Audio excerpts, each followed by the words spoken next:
This analysis traces a single night that exposes the brutal machinery of Roman marriage as a public, legal, and ritualized act. The narrative centers on Flavia an 18-year-old bride who steps from private promise into a system that treats her body as a transfer of property, a living document to be audited, measured, and validated. The text blends historical detail with a stark meditation on power, gender, and memory, asking what remains of a person when tradition consumes consent, privacy, and embodied autonomy. The piece situates us in year 89 of our era, under Emperor Domitian, but its focus is not on grand politics. It is on a private night in which law, custom, and spectators converge to turn a girl into a wife through a sequence of stages: public procession, legal transfer, ritual purification, and consummation observed by a chorus of witnesses, physicians, and enslaved attendants. What unfolds reveals a civilization capable of monumental engineering and contradictory moral standards, where beauty and brutality coexist within the same ritual frame center. The torchlit threshold. The opening images establish a space where ritual and fear mingle, torches casting long, tremulous shadows on marble, Flavia walking barefoot toward a destiny she did not choose, 7 witnesses who watch with the cool detachment of observers of taboo rites.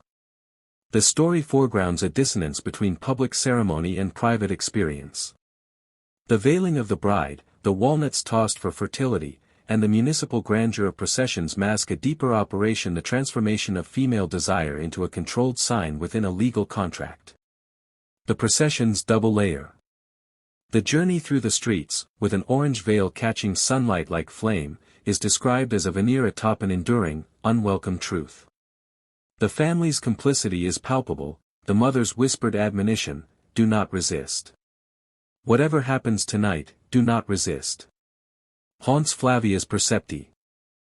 A performative laughter that polices boundaries and blinds the girl to her own voice.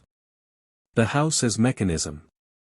Arriving at Marcus Petronius Rufus's home, the space shifts from festival to instrument. The doorway marks a crossing from paternal protection to patriarchal control. The room becomes a laboratory where every object is purposeful and every action is scripted. The pranuba, bride guide, and the priest, the enslaved perfumers, the physician, and the witnesses form a machine. Flavia's body is carefully positioned, her posture and movements calibrated to satisfy ritual requirements as much as to satisfy legal mandates. The sacred object and the forbidden god. The centerpiece is a covered structure, an object of power so absolute that the pranuba uses a ceremonially reverent tone to direct Flavia toward mutinous Tutinus, the god of conjugal beginnings and fertility. The god's presence is represented as a tactile, almost palpable force, whose private intimacy with the bride is demanded in the name of sacred legitimacy. Silence reigns around this concealed figure, a silence that becomes a language of its own. Ancient authors and later Christian writers hint at the act's contentious moral weight. The text insists the reader perceive a coercive ritual rather than a mere symbolic gesture. The rite as training. The ritual's central action, greeting the god and receiving his blessing to accept her husband, reveals the night's brutal pedagogy. The bride is instructed, guided, and corrected, step by step, until her body ceases to be her own and becomes the legal property through which a household, and by extension a social order, is maintained. The ceremony's brutality is not theatrical but procedural. The nuba's hands are firm, the enslaved attendants move with practiced efficiency, the physician's gaze is clinical, not comforting. The open bed, the officiant's positions, and the continuing watch of witnesses forbid any personal tenderness. The is framed as an industrial process rather than a moment of mutual tenderness. Marcus's awkwardness is a sign of the same external pressures that shape Flavia's experience. Both are performers within a script that privileges the contract over human connection. The open doorway ensures that the act is witnessed, archived, and normalized. The nuba's recitations, the physician's examinations, and the enslaved attendant's choreography culminate in a ritual verdict: the marriage is legally complete, the bride has become a wife in the eyes of Roman law. The aftermath and the silence. The narrative's aftershocks reveal a broader social project, to preserve a myth of the Roman wedding by erasing the memory of the night's violence. Christian writers later condemn the rite, while the empire begins an extensive forgetting that teaches future generations to cherish a sanitized version of matrimony.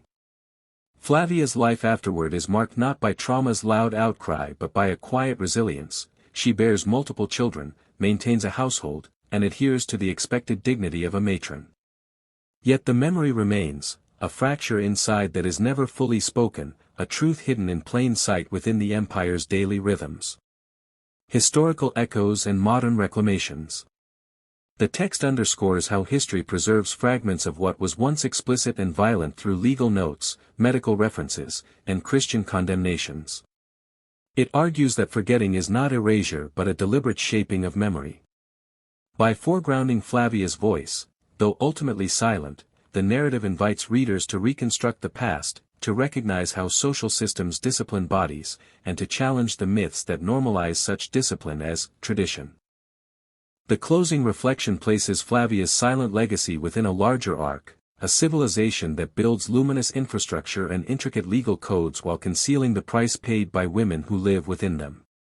The remembered night becomes a critique of the cultural forgetting that follows powerful rites, revealing how easily society can exchange personal voice for societal approval. In remembering Flavia, the text does not restore a single moment of triumph but reframes history as a dialogue between what is celebrated and what is concealed. The quiet echo of her experience serves as a reminder that memory itself can be a form of resistance, a way to say that a life's truth cannot be fully dictated by tradition, law, or public spectacle. By engaging with her story, readers participate in breaking the long silence that Rome tried so carefully to preserve.